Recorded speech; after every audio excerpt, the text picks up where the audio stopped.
105 పేరు మీదట Palamuru Rangareddy lift irrigation పథకాన్ని ప్రజల ముందు తీసుకొస్తా ఉన్నారు. 90 టీఎంసీలతో నేను లిఫ్ట్ పెడతా, నీళ్ళు ఎత్తుతా, 35,000 కోట్లు ఖర్చు పెడతా, ఎవరిని నమ్మిద్దామని. 2007లో అప్పటి ముఖ్యమంత్రి రాజశేఖర రెడ్డి గారు ఉన్నప్పుడు జీవో నంబర్ 159 ద్వారా దిండి ప్రాజెక్టుకు డిపిఆర్ తయారు చేయండి అని 1,30,00,000 రూపాయలు శాంక్షన్ చేస్తూ ఇచ్చినటువంటి జీవో ఈ జీవో. ఆ రోజే డిపిఆర్ తయారైంది 30 టీఎంసీలతోని. ఆ డిపిఆర్నే మేము యథావిధిగా అమలు చేశామే తప్ప కొత్తగా చేసింది ఏం లేదు. ఇది ఉమ్మడి రాష్ట్రంలో ఇచ్చిన జీవోనా కాదా దేవినేనుమా? సమాధానం చెప్పాలని నేను అడుగుతా ఉన్నా. పాలమూరు ఎత్తిపోతల పథకం ఇది కూడా మేము కొత్తగా చెప్పింది ఏం లేదు. జీవో నంబర్ 72/8/2013 ఉమ్మడి రాష్ట్రంలో పాలమూరు ఎత్తిపోతల పథకానికి సర్వే చేయాల్సిందిగా అప్పటి ముఖ్యమంత్రి కిరణ్ కుమార్ రెడ్డి ఇచ్చినటువంటి జీవో ఈ జీవో. ఏం చెప్తారు ఇందులో?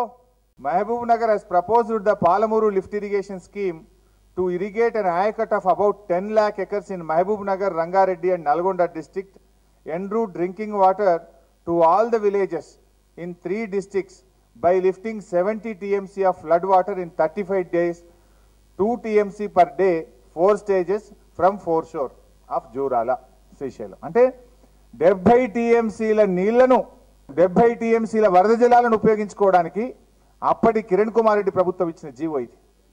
కొత్తగా మేము చేసింది ఏం లేదు. ఇవాళ మా ముఖ్యమంత్రి గారు నిన్న శంకుస్థాపన చేసింది ఏంది?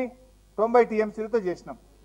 20 టీఎంసీలు హైదరాబాద్ నగరానికి మంచినీరు, 70 టీఎంసీలతోని మహబూబ్ నగర్, రంగారెడ్డి, నల్గొండ జిల్లాలోని 10 లక్షల ఎకరాలకు నీళ్ళు ఇవ్వడం కోసమే ఇచ్చాం. కొత్తగా మేము ఏం చేసాం? ఇందులో కొత్తదనం ఏముంది? అంటే ఉమ్మడి రాష్ట్రంలో మీరు ఇచ్చిన జీవోలన్నీ మాకు చెక్కలు గింతలు పెట్టడానికా? మమ్మల్ని మోసం చేయడానికా? మమ్మల్ని దగా చేయడానికా? అంటే కాగితాలు మాత్రమే మాకు ఇచ్చి నీళ్లు మీరు తీసుకుపోవడానికి ఉమ్మడి రాష్ట్రంలో మిమ్మల్ని మా తెలివితేటలతో మోసం చేశామని చెప్పడానికి మాట్లాడుతున్నారా అని నేను అడుగుతా ఉన్నాను. Krishna river water management board అనుమతి తీసుకున్నారా? ఇవాళ మా కన్ను పడుద్దామని ఇవాళ మీరు నల్గొండ, ఖమ్మం రైతులు కళ్ళు పొడుస్తూ ఉన్నారు. బచావత్ ట్రిబ్యునల్ ఏం చెప్పింది? గోదావరి నీళ్లు కృష్ణానదికి తరలించినట్టయితే అందులో 50% ఎగువ రాష్ట్రాలకు హక్కు మీరు కోల్పోతారు అన్నారు. ఇవాళ మీరు పట్టిసీమ ద్వారా 80 టీఎంసీలు గోదావరి నుంచి కృష్ణకు తీసుకపోతే ఎగువ రాష్ట్రం తెలంగాణ రాష్ట్రమే కదా. మాకు 40 టీఎంసీలు బాజాప్తా హక్కు దొరుకుతుంది. వరద జలాలు కాదు, మిగులు జలాల్లో హక్కు దొరుకుతుంది మాకు. దాంతోనే కట్టుకుంటాం మేము.